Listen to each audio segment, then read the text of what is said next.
감사합니다. 오늘 우리에게 주시는 하나님 말씀은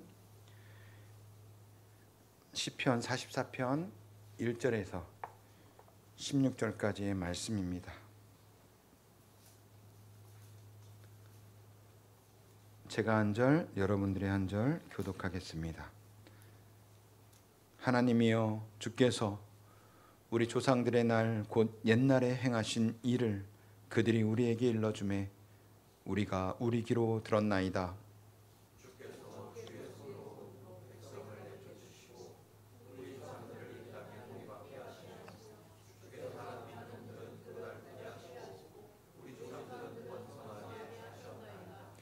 그들이 자기 칼로 땅을 얻어 차지함이 아니요 그들의 팔이 그들을 구원함도 아니라 오직 주의 오른손과 주의 팔과 주의 얼굴의 빛으로 하셨으니 주께서 그들을 기뻐하신 까닭이니이다.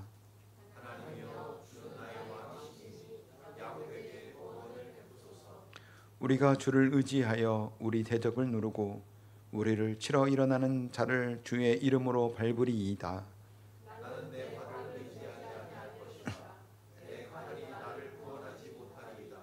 오직 주께서 우리를 우리 원수에게서 구원하시고 우리를 미워하는 자로 수치를 당하게 하셨나이다.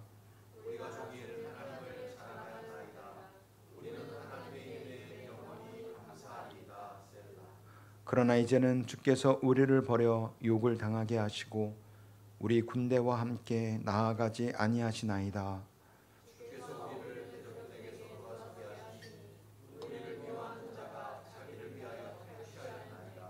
주께서 우리를 잡아먹힐 양처럼 그들에게 넘겨주시고 여러 민족 중에 우리를 흩으셨나이다.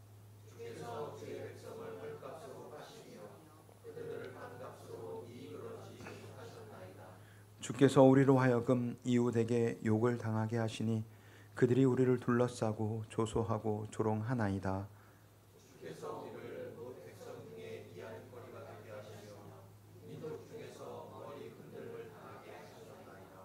나의 능욕이 종일 내 앞에 있으며 수치가 내 얼굴을 덮었으니 나를 비방하고 욕하는 소리 때문이요 나의 원수와 나의 복수자 때문이니이다. 아멘. 살다 보면 누구나 여러 가지 인생의 크고 작은 일들을 겪으며 살아갑니다. 지금 큰 일이라고 생각되는 고난 가운데 힘들어하는 성도님들이 있을 수도 있고, 작은 일이지만 여러 가지 작은 사건들 가운데 애달아 발을 동동 구르는 성도님도 있을 수 있습니다.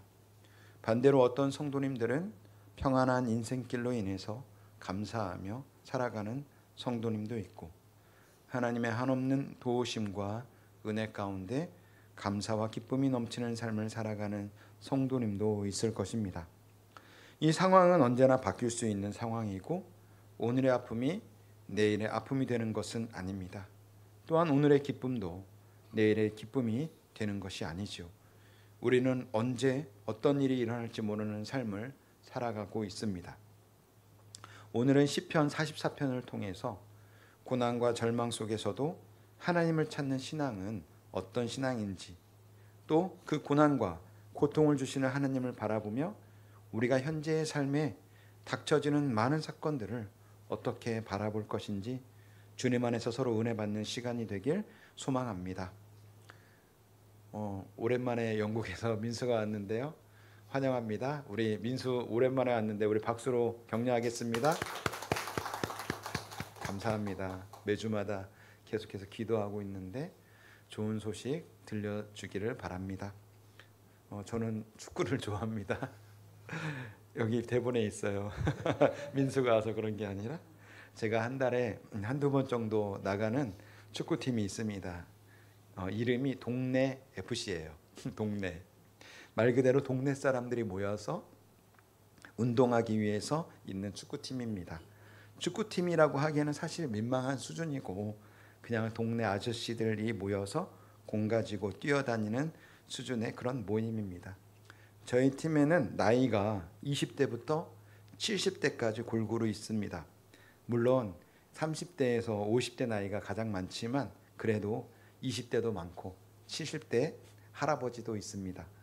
저도 이제 50을 바라보는 나이인데 살살은 뛸만 하지만 20대 젊은 친구들과 함께 막 경쟁을 하게 되면 몸의 한계를 느낍니다. 우리 어르신들이 계신데 죄송합니다. 저도 20대 때는 지금보다 훨씬 가볍고 빠르게 달리고 또 많이 뛰어도 쉽게 지치지 않았는데 요즘은 젊은 친구들과 뛰면 도저히 젊은 친구들을 따라잡기가 힘이 듭니다. 그럴 땐 제 마음에 이런 생각이 듭니다. 어휴, 나도 20대 때는 저렇게 뛰었는데 라면서 생각할 때가 있어요. 우리 저보다 연배가 높으신 분들은 그 정도 나이면 내가 50대만 돼도 날아다녔을 거라고 생각하시는 우리 성도님들이 계실 수도 있을 것입니다. 이와 같이 우리는 현재의 상황에서 답답하거나 힘이 들 때 가끔은 과거를 돌아보면서 그때를 회상할 때가 있습니다.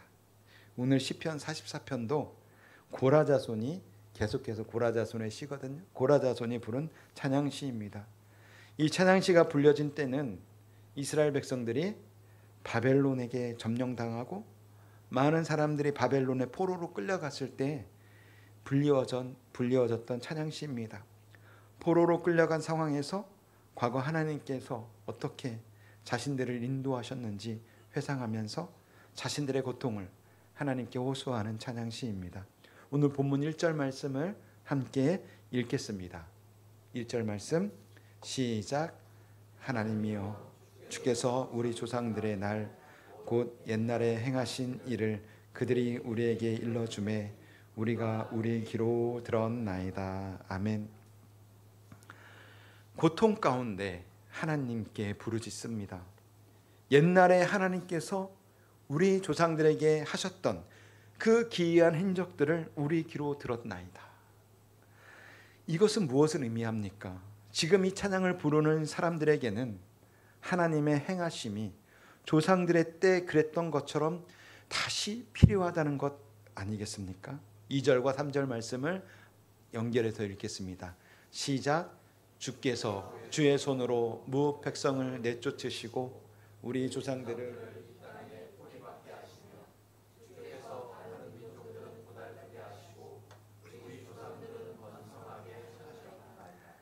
그들이 자기 칼로 땅을 얻어 차지함이 아니요 그들의 팔이 그들을 구원함도 아니라 오직 주의 오른손과 주의 팔과 주의 얼굴의 빛으로 하셨으니 주께서 그들을 기뻐하신 까닭이니이다. 아멘. 1절, 2절, 3절까지 연결되는 내용인데요. 우리가 여기에서 알 수 있는 것, 공동체가 지금 고난 가운데 있을 때 이 고라자손은 가장 먼저 무엇을 기억했냐면 하나님의 은혜를 기억하고 있는 것입니다. 오늘 말씀에 있어서 가장 중요한 핵심 말씀입니다. 우리가 고난 가운데 무엇을 기억할 것이냐? 고라자손이 그랬던 것처럼 하나님의 은혜를 기억하는 것입니다. 어려움을 겪고 있을 때 하나님이 베풀어 주신 은혜를 생각해 보는 것만큼 우리에게 위로가 되는 것은 없습니다. 우리의 궁극적인 위로자는 세상에 그 무엇도 없습니다. 아닙니다. 우리의 궁극적인 위로자는 우리 하나님이십니다. 그러나 그 하나님을 생각하고 그 은혜를 생각하는 것은 우리 자신들인 것입니다.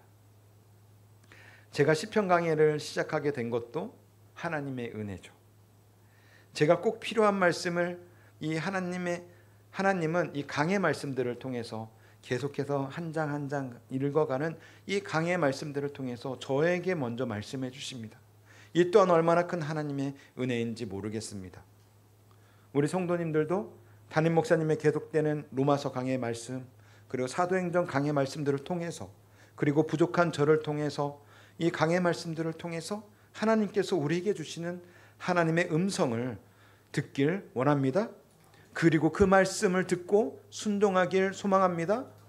우리가 어려움에 처했을 때 가장 먼저 해야 할 것은 그 어려움에 우리의 온 마음이 빼앗기겠지만 지금까지 하나님께서 우리에게 베풀어 주신 은혜를 기억하는 것, 이것이 가장 중요한 것입니다.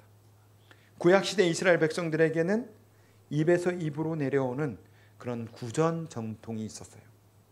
부모가 자녀에게, 할아버지가 손자에게 하나님의 놀라운 구원의 역사를 들려주는 전통이 있었습니다. 이 시편을 쓴 작가도 조상들이 우리에게 알려주었다라고 이 말씀에서 말하고 있어요. 아버지와 할아버지와 증조 할아버지가 그렇게 아침에 일어났을 때, 그렇게 잠을 들 때 하나님의 말씀을 그렇게 들려주었습니다. 2025년도를 살아가고 있는 우리에게도 이렇게 하나님의 은혜를 기억하는 신앙이 필요합니다. 하나님께서는 우리를 어떻게 인도하셨는지, 어떤 위기에서 우리를 건져주셨는지 우리는 기억해야 하는 것입니다. 이스라엘 백성들은 2절과 3절 말씀을 기억했습니다. 2절 3절 말씀을 다시 한번 읽어보도록 하겠습니다. 시작. 주께서 주의 손으로 뭇 백성을 내쫓으시고 우리 조상들을 이 땅에 뿌리박게 하시며 주께서 다른 민족들은 고달프게 하시고 우리 조상들은 번성하게 하셨나이다. 그들이 자기 칼로 땅을 얻어 차지함이 아니요 그들의 팔이 그들을 구원함도 아니라 오직 주의 오른손과 주의 팔과 주의 얼굴의 빛으로 하셨으니 주께서 그들을 기뻐하신 까닭이니이다. 아멘. 이스라엘 백성들은, 그리고 지금 고라 자손은 2절과 3절 말씀을 통해서 중요한 이야기를 하고 있는데, 그것은 조상들의 승리가 자신들의 힘으로 된 것이 아니라는 것을 이야기하고 있어요. 주의 오른손과 주의 팔과 주의 얼굴의 빛으로 되었다라고 이렇게 고백하고 있는 부분입니다. 하나님의 주권적인 역사가 있었다는 것입니다. 주의 오른손과 팔은 하나님의 능력과 구원을 의미합니다. 주의 얼굴의 빛은 하나님의 임재와 축복을 말합니다. 모든 승리와 축복의 원인이 바로 우리에게 있는 것이 아니라 하나님께 있음을 고백하고 있는 것입니다. 우리의 인생을 되돌아볼까요? 여러분들의 인생의 여정 가운데 크고 작은 성공의 지점들이 있었을 것이에요. 누구에게나 다 크고 작은 성공의 지점이 있었을 것입니다. 그 크고 작은 성공의 그 지점을, 그 성공의 원인이 나에게 있지 않습니다. 이것을 인정하는 것이 중요해요. 에이, 목사님 무슨 말이 그래요? 내가 그 성공을 위해서 얼마나 노력을 했는데. 그렇죠? 이렇게 생각하실 분들이 있을 수도 있어요. 그러나 여러분, 하나님께서 우리 몸을 살짝만 아프게 하셔도 우리는 아무것도 할 수 없는 존재란 걸 우리는 잊지 말아야 됩니다. 제가 저녁을 급히 먹고 왔는데 찬양 준비를 하고 있는데 도저히 소리가 안 나오더라고요. 체했어요. 급히 가서 편의점에 가서 가스 활명수랑 소화제를 사 먹고 왔는데, 하나님께서요, 우리의 몸 살짝만 건드리셔도 우리의 성공은 아무것도 아닌 거예요. 그런 존재라는 걸 우리는 잊지 말아야 되는 것입니다. 하나님의 주권을 인정하는 것에서부터 우리의 신앙은 출발합니다. 모든 것이 하나님의 은혜입니다. 아무리 잘나고 똑똑하고 건강한 사람이라 할지라도 하나님의 은혜와 도우심이 아니라면 우리가 성공했다라고 말할 수 없는 것이에요. 반대로 아무 것이 없고 능력도 없는 것 같지만 하나님의 얼굴에 빛이 비추면 그 안에 놀라운 하나님의 은혜가 넘쳐나게 되는 것입니다. 역사가 일어납니다. 내가 이 나이 먹고 뭘 하겠어? 이런 생각하지 마십시오. 우리는 하나님 나라 가기 전까지 이 땅에서 숨이 있는 동안은 하나님 은혜 바라보며 살아가야 하는 것입니다. 끝까지 포기하지 마십시오. 하나님 내 남은 생을 통해서 하시고자 하는 하나님의 뜻이, 펼치고자 하는 하나님의 뜻이 분명히 있다는 것을 우리는 잊지 말아야 됩니다. 나의 모든 것은 하나님의 은혜입니다. 이것을 인정하십니까? 아멘이라고 우리는 답을 해야 됩니다. 건강과 부와 이루어온 모든 것들은 오로지 하나님의 은혜임을 우리는 시시각각 고백할 수 있어야 합니다. 그러면 아무 노력도 하지 않고 살아가도 될까요? 아니요. 하나님의 은혜가 우리를 통해서 드러나게 하기 위해서는 우리는 어제도 오늘도 내일도 우리에게 주어진 삶을 최선을 다해서 살아가야 하는 것입니다. 4절부터 8절까지의 말씀을 연결해서 한번 읽어보도록 하겠습니다. 시작. 하나님이시여 주는 나의 왕이시니 야곱에게서 구원을 베푸소서. 우리가 주를 의지하여 우리 대적을 누르고 우리를 치러 일어나는 자를 주의 이름으로 밟으리이다. 나는 내 활을 의지하지 아니할 것이라. 내 칼이 나를 구원하지 못하리이다. 오직 주께서 우리를 우리 원수들에게서 구원하시고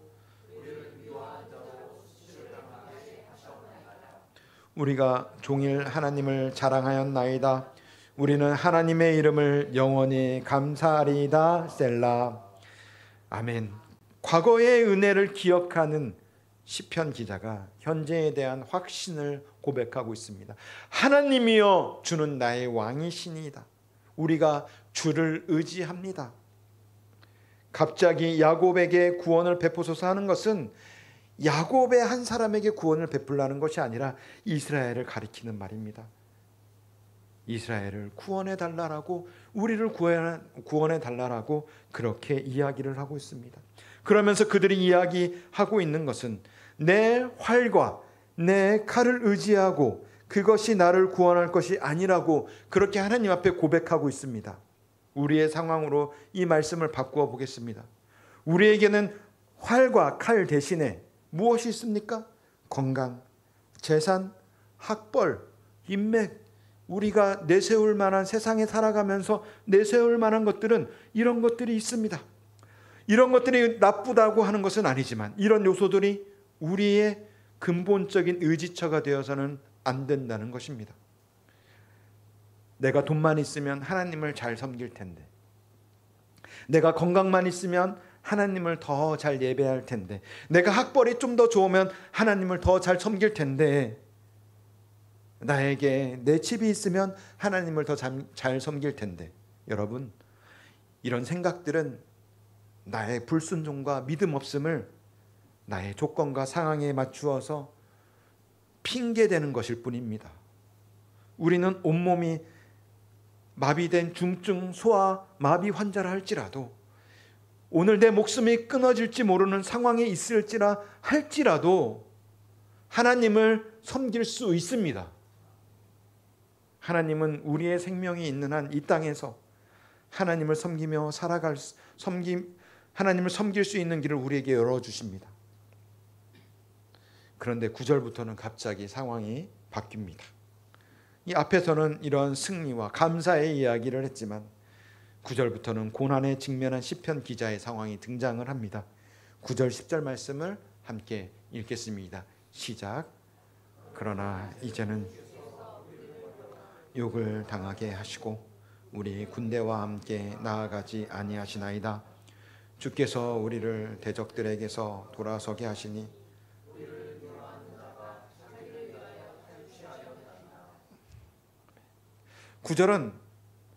구절의 시작은 그러나 이제는 이라고 시작을 합니다. 상황이 바뀌는 것이죠. 앞의 상황과 바뀌는 거예요.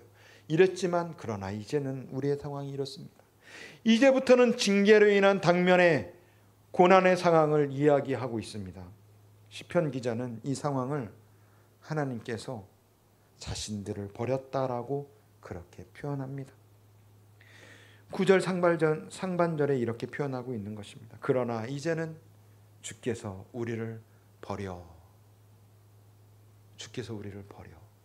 하나님께서 우리를 버렸다라고 그렇게 고백할 만큼 얼마나 그들의 삶이 고난의 삶이었는지 우리는 이 9절 말씀을 통해서 알 수 있습니다. 과거에는 홍해도 가르시고 광야에서 만나와 메추라기와 불기둥과 구름기둥으로 이스라엘 백성들을 인도하신 하나님이신데 이제는 더 이상 함께 하지 아니하신다는 것입니다. 버리셨다라고 그렇게 표현하고 있습니다. 하나님을 믿고 살아가지만 때론 우리의 삶도 이와 같이 사방이 꽉 막힌 듯한 상황에 놓이기도 합니다.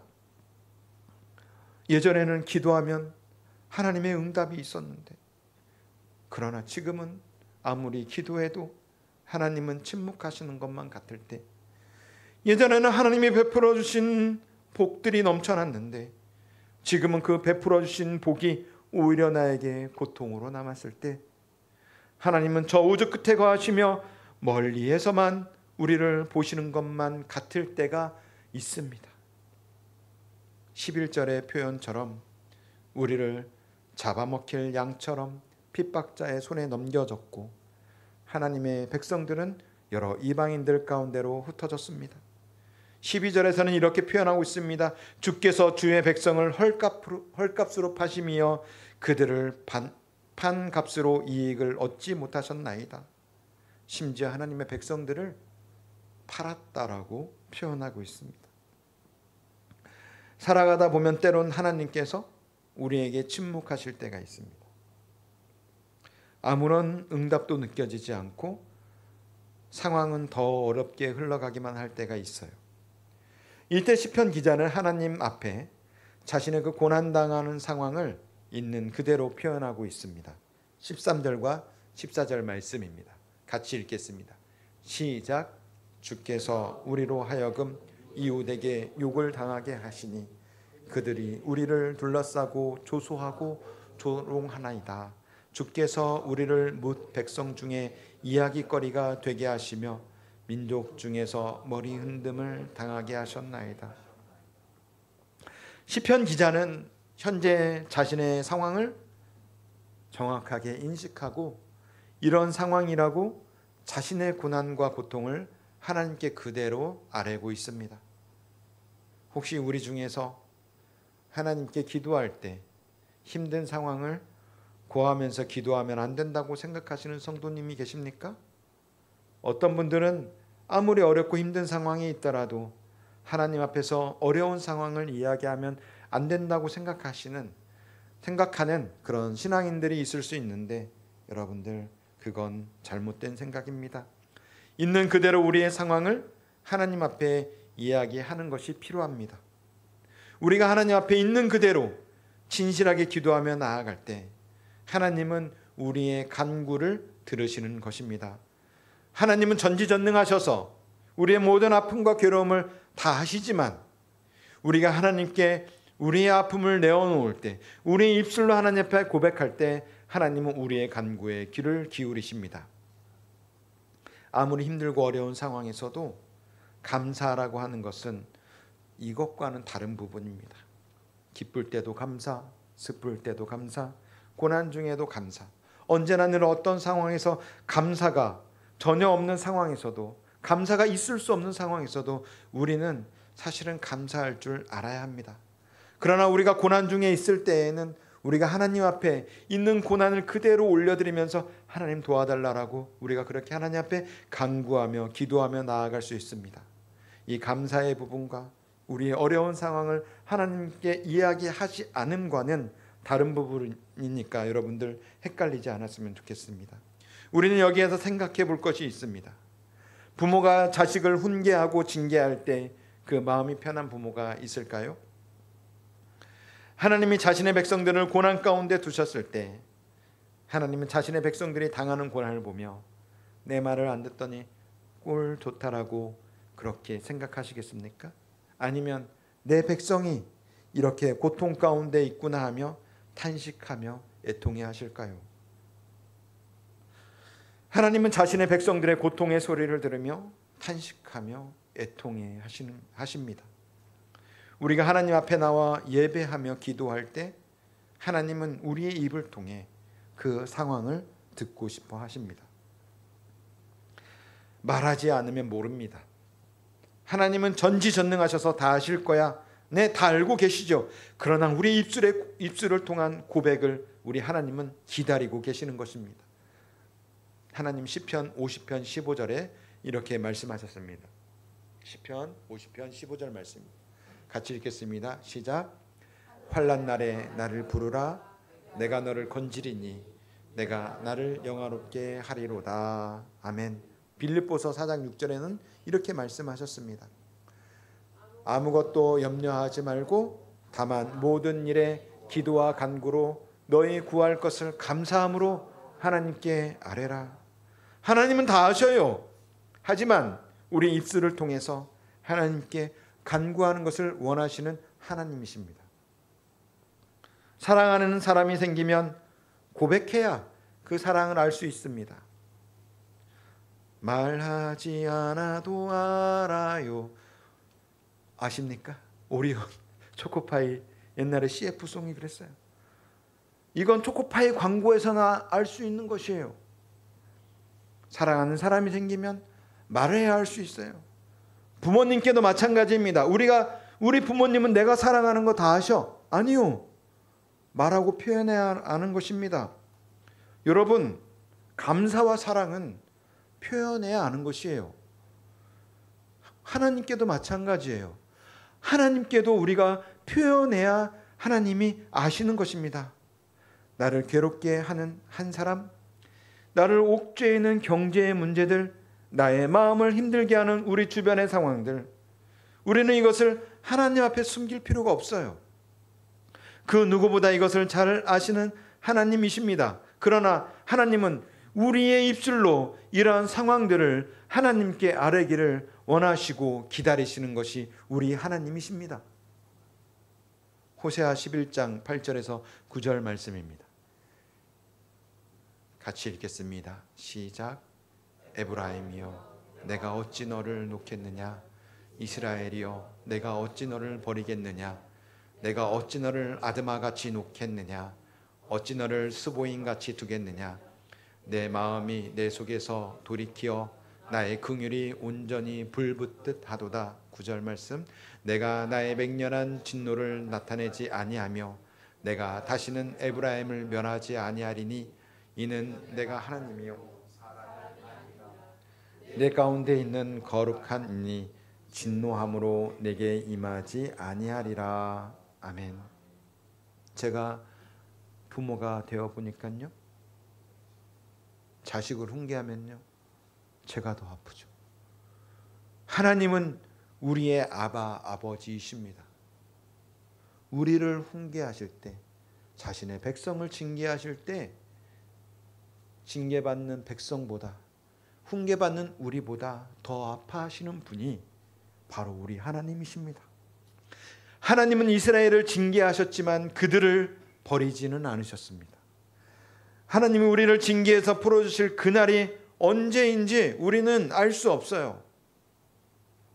그렇기 때문에 하나님 앞에 우리의 상황들을 올려놓고 있는 그대로 고백하며 하나님의 은혜를 간구해야 합니다. 그렇게 하나님 앞에 우리의 상황을 있는 그대로 올려놓을 때 하나님의 은혜의 얼굴이 우리를 향할 것입니다. 15절 16절 말씀을 함께 읽겠습니다. 15절, 오늘 본문 15절과 16절 시작. 나의 능욕이 종일 내 앞에 있으며 수치가 내 얼굴을 덮었으니 나를 비방하고 욕하는 소리 때문이요 나의 원수와 나의 복수자 때문이니이다. 하나님을 믿고 살아가는 사람들은 인생의 고난 가운데 있을 때 세상 사람들의 조롱과 비웃음에 더 수치심을 느끼게 됩니다. 마음이 아프죠. 하나님을 믿는다더니 왜 그런 일을 당하냐는 비아냥을 듣게 됩니다. 믿음이 연약하고 아직 신앙의 뿌리가 깊지 않은 성도들도 마찬가지입니다. 내가 이만큼 하나님을 믿고 살아가는데 왜 나에게 이런 고난이 오느냐고 하나님을 불평하기도 합니다. 욥기에 나오는 욥이라는 사람도 그랬습니다. 자신의 그 극심한 고난의 상황이 이해되지 않았어요. 처음에는. 지금 바벨론의 포로로 잡혀와서 이방 민족들에게 고통을 당하는 이 상황이 하나님의 선택한 하나님의 백성이었던 이스라엘에게는 이해되지 않는 상황이었어요. 하나님을 그렇게 섬기고 율법을 지키기 위해 그렇게 노력했는데 우리에게 돌아온 것은 이방 민족에게 포로로 잡혀가는 것이구나. 하나님은 계신가? 하나님은 능력이 없으신가? 의문이 들기도 합니다. 여러분, 하나님을 잘 믿으면 사업이 망하지 않습니까? 하나님을 잘 믿으면 직장에서 잘리지가 않습니까? 하나님을 잘 믿으면 시험에 떨어지지 않습니까? 하나님을 잘 믿으면 부와 명예를 얻을 수 있습니까? 일제강점기와 한국전쟁 이후에 배고프고 핍박받고 극심한 가난과 고통 속에 있던 우리 신앙의 선배들은 하나님을 믿으면 만사가 형통할 것이라는 믿음을 가지고 신앙생활을 했고, 그리고 그렇게 전도했습니다. 실제로 그렇게 복음이 들어가고 하나님을 알게 되었지만, 정작 중요한 것은 하나님을 믿는 믿음의 본질은 이 땅에서 잘 되는 그것이 아닌데, 신앙이 연약한 사람들은 이 땅의 것만 보고 그렇게 신앙생활을 했습니다. 그러다가 어려움을 당하면 낙심하고 하나님을 떠나가고 오히려 하나님을 대적하는 사람들이 되기도 했습니다. 이제 우리가 알아야 할 것이 있습니다. 하나님을 믿고 예수님과 동행하는 삶은 좁은 문, 좁은 길을 걸어가야 하는 것임을 우리는 알아야 하는 것입니다. 물론 우리 하나님께서 필요하셔서 자신의 백성들에게 부요하고 평안한 삶을 허락하시기도 합니다. 그러나 그것이 신앙의 목적이 되면 안 됩니다. 우리의 궁극적인 신앙의 목표는 하나님의 은혜로 새롭게 되어 하나님을 영화롭게 하고 그분을 즐거워하며 예배하며 살아가는 것이 우리의 신앙의 목적이 되는 것입니다. 그렇게 살아가다 보면 하나님이 주시는 은혜의 얼굴을 볼 수 있는 것입니다. 하나님이 주시는 이 땅에서의 작은 은혜들은 장차 우리가 그 나라에 들어갈 때 받게 될 그 은혜와 좋게 비교할 수 없는 맛보기 은혜에 불과한 것입니다. 그러니 이것이 우리의 신앙의 목표가 될 수 없는 것입니다. 로마서 8장 18절 말씀 함께 보겠습니다. 시작. 생각하건대 장차 우리에게 나타날 영광과 비교할 수 없도다. 한 번 더 읽겠습니다. 생각하건대 현재의 고난은 장차 우리에게 나타날 영광과 비교할 수 없도다. 현재의 고난, 현재 우리가 맛보는 이 작은 은혜들은 앞으로 나타날 영광과 비교조차 할 수 없다는 것이 바로 바울 사도의 바로 말씀인 것이에요. 말씀을 정리해 보겠습니다. 오늘 우리는 시편 44편을 통해서 고난 중에서도 흔들리지 않는 신앙의 자세에 대해서 우리가 한번 살펴봤습니다. 이제 이 말씀을 우리 삶에 어떻게 적용해야 될까요? 첫 번째로 제가 말씀드린 것은 고난 중에 누구를 기억합니까? 하나님의 은혜를 기억해야 됩니다. 고난 중에 무엇을 기억합니까? 하나님의 은혜를 기억해야 되는 것입니다. 고난 가운데, 인생의 어려움 가운데, 풀리지 않은 문제 가운데 있는 분이 계십니까? 하나님의 은혜를 기억하시기 바랍니다. 그리고 우리의 있는 상황을, 어려운 상황을 그대로 하나님 앞에 올려놓고 기도해야 되는 것입니다. 시편 기자는 오늘 본문 9절에서 그러나 이제는 주께서 우리를 버리사라고 담담하게 있는 그대로의 상황을 표현했습니다. 여러분, 하나님 우리의 가식적인 기도를 원하지 않으십니다. 하나님 앞에 감사의 기도만 해야 하는 것이 아닙니다. 정말 힘들 때는 하나님 힘들어요. 하나님 왜 이런 일이 생겼습니까? 라고 있는 그대로 우리 하나님 앞에 우리의 답답한 마음을 그대로 올려드리면서 기도할 수 있는 것입니다. 하나님 이미 다 아십니다. 우리의 마음을, 우리의 상황을, 우리의 아픔을 다 아시는 전지전능하신 하나님입니다. 하지만 하나님은 우리의 입술의 고백을 기뻐하십니다. 숨기지 마십시오. 포장하지 마십시오. 있는 그대로 하나님께 아뢰시길 바랍니다. 사랑하는 성도 여러분, 지금의 고난은 영원하지 않습니다. 아멘이라고 대답하셔도 좋습니다. 지금의 고난은 영원하지 않습니다. 너무 평안한 삶을 살고 계시군요. 지금의 눈물도 영원하지 않습니다. 지금의 아픔도 영원하지 않습니다. 하지만 하나님이 예비하신 영광은 영원하십니다. 하나님의 사랑은 영원하십니다. 하나님의 나라는 영원합니다.